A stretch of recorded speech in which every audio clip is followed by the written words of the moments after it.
Sigi kurta si 1600 ni ko. Yamna makal chu mayam lay design mayam lay color mayam lay yang 1600 ngakani. Adagi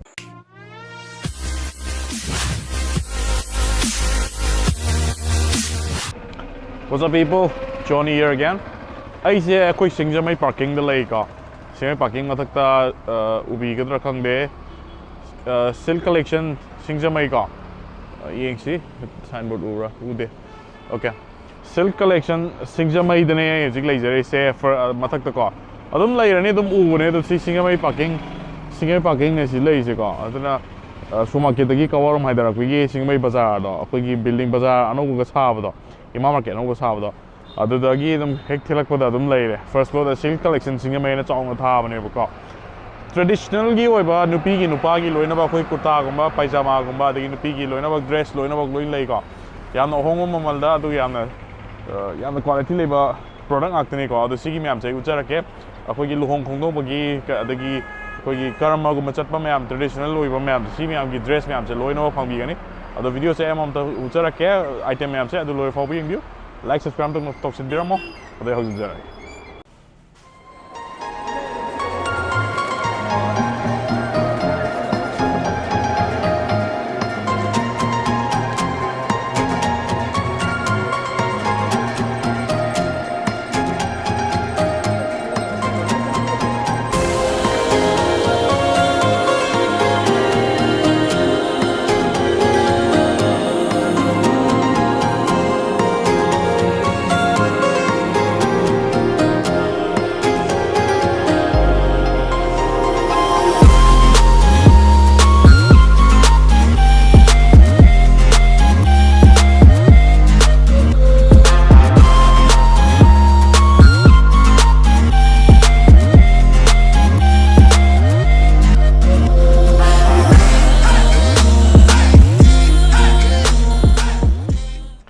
Silk collection Singjamei stay da ko akoi nupa gi traditional wear nupi gi traditional wear am lei ko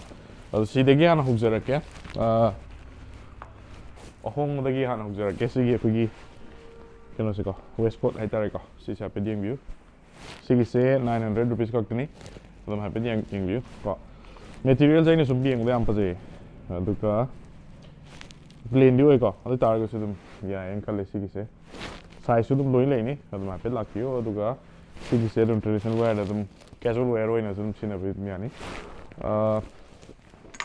atopada 1600 pi bada mu kitang market bada mu lere ko sida handkerchief ka mana happy se ko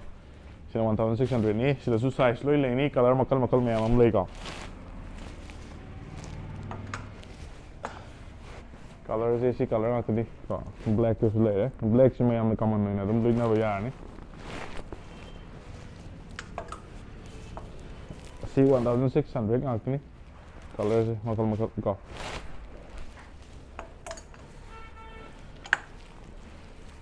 aduga amukra tangkhat pagi item da amuksina 2200 ni lai se material da pipe da kenna re sina mu koi coat ki material ne bu si sa 2200 actually side ga lai bu se yellow ko yamna embroidery ke me am option list da 2200 ni sisi ko lai bagi di me am lay ado ina display kha kakta ni uchar ai se sisi am heavily embroidered so ka ta size loi lei ni 2200 adagi koi gi kurta da su lei ko ta da su lei 1500 ni kurta da su makal me am lei size me am lei design me am lei aduna ai loina bo ulak padi ngam jara roi aduna khaga ine display tok jara ko si angang isu lei ko angang gi kurta da sigi around 900 amuk la kani sigi kurta si 1600 ni ko yamna makal chu mayam lei design mayam lei color mayam lei yang 1600 ngak tani adagi sigi sina 1300 ko si ani lei sis mana makal sida su am lei blue lei re adagi purple lei ke makal am lei apa ba adagi skin color lei white lei adagi white se pajaw ma lei no everything you masa na lei adagi light green ke adagi yellow ka si siam pe everything you C 1300 ni aduga songi C C 1500 ka silay embroidery ka to silay myams kapateng view silay myams aduna yam lapna jatrasu yare Singjamei gi viewers myam customer myam adagi swagi anakda lay myam ko Singjamei gi silk collection ai sida dum lakpiro Singjamei Parking dani lay si ko dum lakpiro aduga dum yarani aduga budget da yamna hongmuda si 550 khaktani si kuta se ko si kapateng view 550 khakani aduga amuk khoigi silk kida silk ta yamna fajaba mong taw myam lere si 2000 rupees ni silk ni direct kurta da topa myam le ko si se ama chama ngakani view white ta ko adagi si ama chamri kapateng view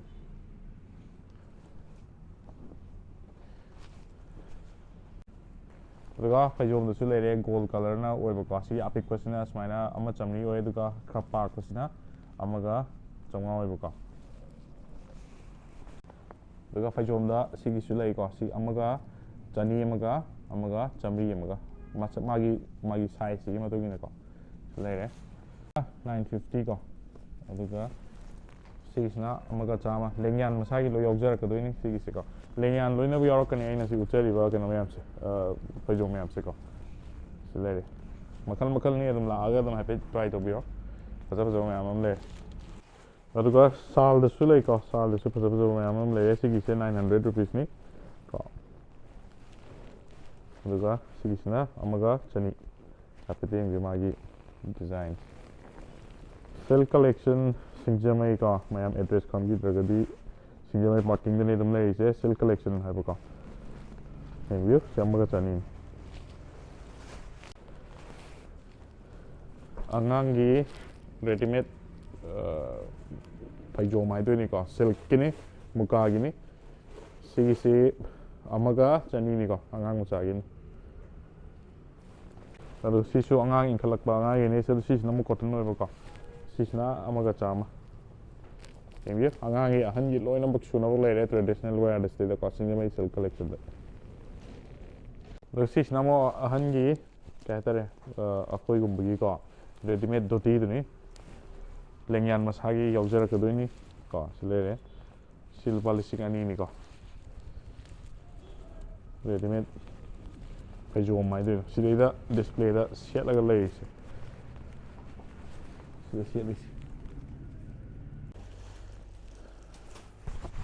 Pigi si se kayo dito inno piro si ja okay one ply suit six na kya leba amaga chani ko no pigi one ply suit ni ko pudem biro amaga chani ngak ni color makal me amam le moirang pi hakba moirang pi hakba amaga chong myang kai sidi mo no bi do no tro ha ni bi dress de yak kan khang de ko do me ai si chen pi na hai de se mai ma tu ngi na sum ai repeat to ke ko moirang pi hakba hai si se amaga chong suit ni si su color makal me amam le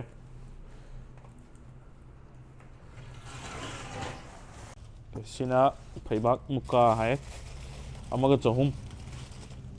1300 pigi ahum ga chong mai ba okay what 3300 hai ni ko ma'am soi bane na phaibak muka hai sina kurkul muka sina kya sina aniga chamapan kurkul gi ko aniga chamapan okay polyester da muka phen do hai sina polishing ani polyester da muka phen ba sigi term myam se idiom ta khangje de ko isum haija bani ada myam yeng bi ro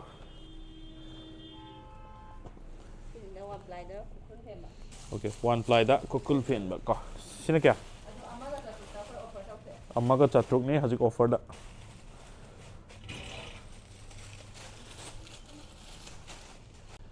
Sina Kurkulgi Mukagi Sutniko. Others MRP Budi 7,550 Thai to go to rate Katsama.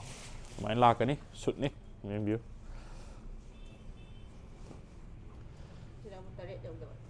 Sina Kayoba.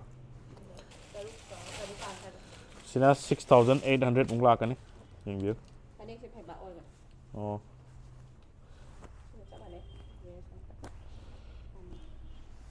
Taruka Samapan have Taruka Chanipan, Samapan Advana, the Lobiani. Shoot Actanico.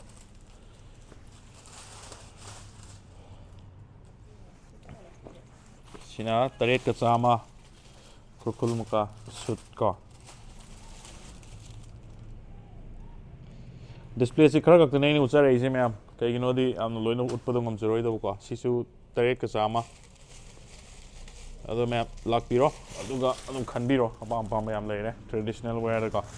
sida leiba ma'am sina kai aseng muka sina muka aseng mane hai ai di difference kya khangdre ko ado pai bu di difference bu di dum hapet ubo phange aduga kai potno dei di khangje tre aseng muka ni 9,000 rupees ka sutta Sina polyester da muka fian muka 3,500 rupees ni price si chuman re ko 3,500 ngakni si 3,500 ni color ai chum uchara pe wani orange da su le adu sumana bra si 3,500 ni should not have seen a put yan in the water. Yeah. See, it's not maslai hai aniga chani yankai black color ni. Oh, PD, I'm sorry. Aniga chani yankai.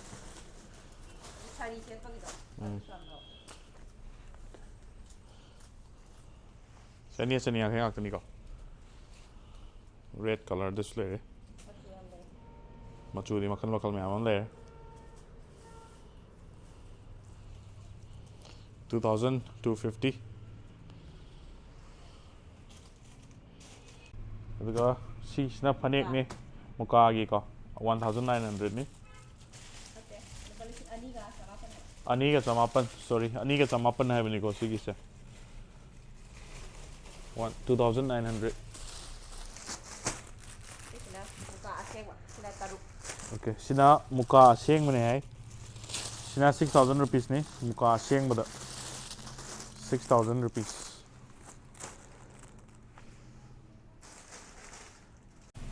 Sal display sol ni so yang kai ka 350. Sina kya Sina 550 machu atopa chu mayam lei ni ko si chu le 550.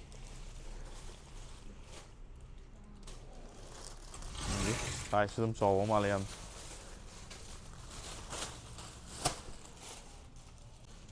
si nam 550 la color su am le ni design su am le ni makal ko the lak view hodu ka pe jing view silk collection Singjamei Parking da mathak ta dum layer ni first floor da kakat piro 6 na 2,300 ko sina mo ka ta nge magi work embroidery work ko kenara ku ko sina ani ka sama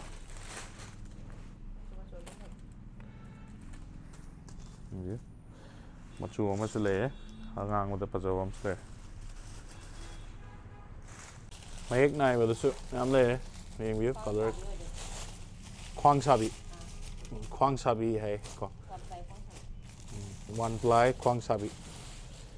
sigi se ama chamapan ni color makal me am le design makal me am le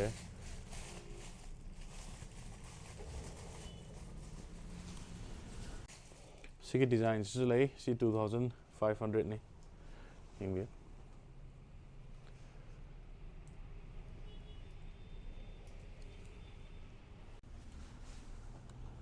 panik ni si 550 rupees color makal is this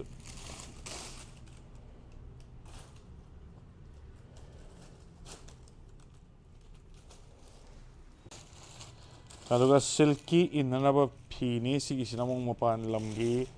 ꯄꯨꯔꯛꯄꯅꯤꯀꯣ ꯑꯗꯨꯒ ꯁꯤ ꯑꯣꯐꯔꯗ ꯍꯧꯖꯤꯛ ꯑꯃꯒ 400ꯗ ꯂꯩ ꯃꯥꯒꯤ design ꯃꯈꯜ ꯃꯈꯜ ꯃꯌꯥꯝ ꯑꯃ ꯂꯩ ꯀꯂꯔ ꯀꯩꯀꯩ ꯗꯤꯖꯥꯏꯟ ꯄꯦꯇꯔꯟ ꯀꯩꯀꯩ ꯂꯣꯏ ꯈꯦꯠꯅꯔꯦꯀꯣ ꯌꯦꯡꯕꯤꯌꯨ ꯃꯈꯜ ꯃꯈꯜ 1300 ꯑꯗꯨꯒ ꯑꯩꯅ ꯍꯧꯖꯤꯛ ꯂꯩꯖꯔꯤꯁꯤ ꯁꯤꯜꯛ ꯀꯂꯦꯛꯁꯟ ꯁꯤꯡꯖꯃꯩ white ꯀꯂꯔꯗꯁꯨ ꯂꯥꯛꯑꯦ ꯑꯣꯀꯦ ꯁꯤꯅ 1600 ꯀꯣ ꯀꯂꯔꯁꯦ ꯄꯤꯡ ꯉꯥꯛꯇ ꯑꯣꯏꯔꯒ ꯑꯃꯅ ꯂꯥꯏꯠ ꯄꯤꯡ ꯁꯨꯃꯥꯏꯅ ꯑꯅꯤ ꯁꯨꯃꯥꯏꯅ ꯊꯣꯛꯑꯦ 1600 ꯁꯤꯁꯨ 1600 ꯐꯤꯁꯦ ꯄꯥꯏꯕꯗ ꯌꯥꯝꯅ ꯅꯨꯡꯉꯥꯏ ꯃꯆꯨ ꯃꯆꯨ ꯃꯌꯥꯝ ꯂꯩꯔꯦ ꯁꯤꯗꯁꯨ ꯁꯤ ꯃꯌꯥꯝ ꯂꯩꯔꯤ ꯃꯌꯥꯝꯁꯦ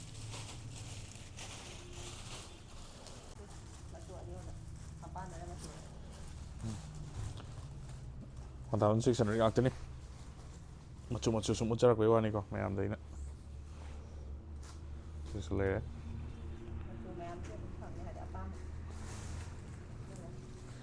ꯂꯣꯏꯅꯃꯛ ꯐꯖꯩ ꯑꯩ ꯋꯥꯈꯜꯗ ꯑꯗꯨꯝ ꯃꯌꯥꯝ ꯂꯥꯛꯑꯒ ꯍꯥꯏꯐꯦꯠ ꯇ꯭ꯔꯥꯏꯌꯦꯜ ꯇꯧꯕꯤꯌꯨ ꯄ꯭ꯔꯥꯏꯁꯁꯦ ꯑꯩꯁꯨ ꯔꯤꯖꯅꯦꯕꯜ ꯑꯣꯏꯕ꯭ꯔꯥꯅ ꯈꯜꯂꯤꯀꯣ ꯑꯗꯨꯅ ꯌꯥꯝ ꯂꯥꯞꯅ ꯑꯗꯨꯝ ꯕꯖꯥꯔ ꯇꯥꯅ ꯆꯠꯇ꯭ꯔꯁꯨ ꯌꯥꯔꯦ ꯁ꯭ꯋꯥꯏꯗ ꯑꯗꯨꯝ ꯌꯥꯝ ꯂꯩꯔꯦ ꯁꯤꯒꯤꯁꯤꯅ ꯑꯃꯨꯛ ꯑꯃꯒ 400 ꯂꯥꯛꯀꯗꯣꯏꯅꯤ ꯌꯦꯡꯕꯤꯌꯨ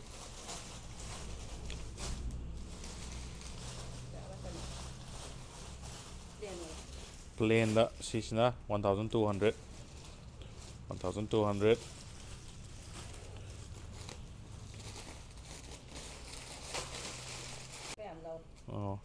ꯁꯤꯁꯤꯅ 900 ꯔꯨꯄꯤꯁꯅꯤ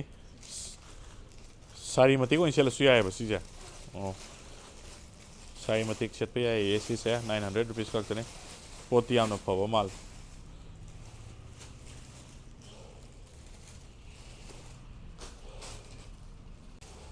ꯁꯤꯅ 1600ꯅꯤ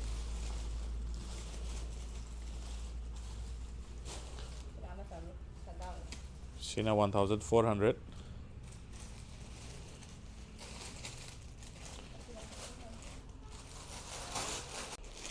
Sina 1200 Sina P machane 1200 Sina Saujat plus Miana we one contra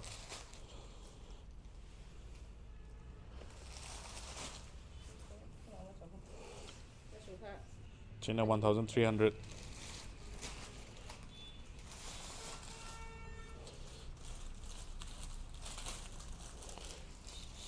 color to layer blue color 1300 Nico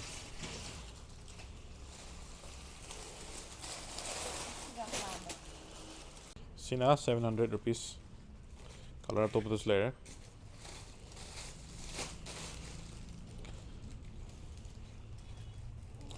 local business support to minasi ma'am Tangal Bazaar, Bonam Bazaar, Mayangi Tukanda, etc. Yarego, okay, see Maitegi dress them laga support of in a 60 ahangi fee a chowapam kangogiga, polishing a makakne, Yingiro. Rate as layer 1000 rupees.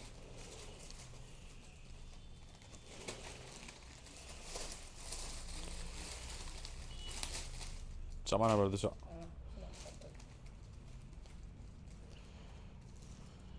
She's 1000 rupees ni white color the opposite. Medium sorry, Pazariana.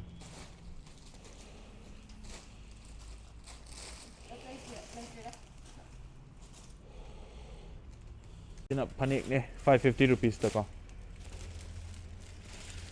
color so yam lay design makal yam lay ni. Sina 1200 ni live yan. Hello, sige silk collection Singjamei se irai live ni address se amtang haijaram ge ko Singjamei parking do ko Singjamei parking dagi kawarom haidarak pagi do hek parking mak bazar mak Singjamei bazar ni lei se ko mathak ta dum uram ni chong na ꯑꯩꯈꯣꯏꯒꯤ silk collection ꯁꯤꯡꯖꯃꯩ ꯍꯥꯏꯗꯅꯀꯣ ꯑꯗꯨꯒ ꯃꯄꯥꯟꯗ stair ꯂꯩꯕꯅꯤ ꯑꯩ ꯍꯥꯏꯐꯦꯠ ꯎꯠꯆꯔꯛꯀꯦꯀꯣ ꯑꯗꯨꯒ ꯑꯗꯨꯝ ꯍꯥꯏꯐꯦꯠ ꯀꯥꯈꯠꯄꯤꯔꯛꯑꯣ ꯁꯟꯗꯦꯗꯤ ꯀ꯭ꯂꯣꯖ ꯑꯣꯏꯖꯒꯅꯤ ꯑꯗꯨꯒ ꯃꯟꯗꯦ ꯇꯨ ꯁꯦꯇꯔꯗꯦ ꯑꯗꯨꯝ ꯊꯣꯡ ꯑꯗꯨꯝ ꯍꯥꯡꯒꯅꯦꯕꯀꯣ ꯑꯗꯣ ꯎꯠꯆꯔꯛꯀꯦ ꯁ꯭ꯇꯦꯌꯔꯁꯤ ꯁꯤꯗ ꯂꯩꯔꯤꯁꯤ ꯁꯤꯗ ꯑꯗꯨꯝ ꯀꯥꯈꯠꯄꯤꯔꯛꯑꯣ ꯀꯣ ꯑꯗꯨꯒ ꯁꯤ ꯁꯤꯡꯖꯃꯩ ꯄꯥꯔꯀꯤꯡꯅꯤ ꯂꯩꯔꯤꯁꯦ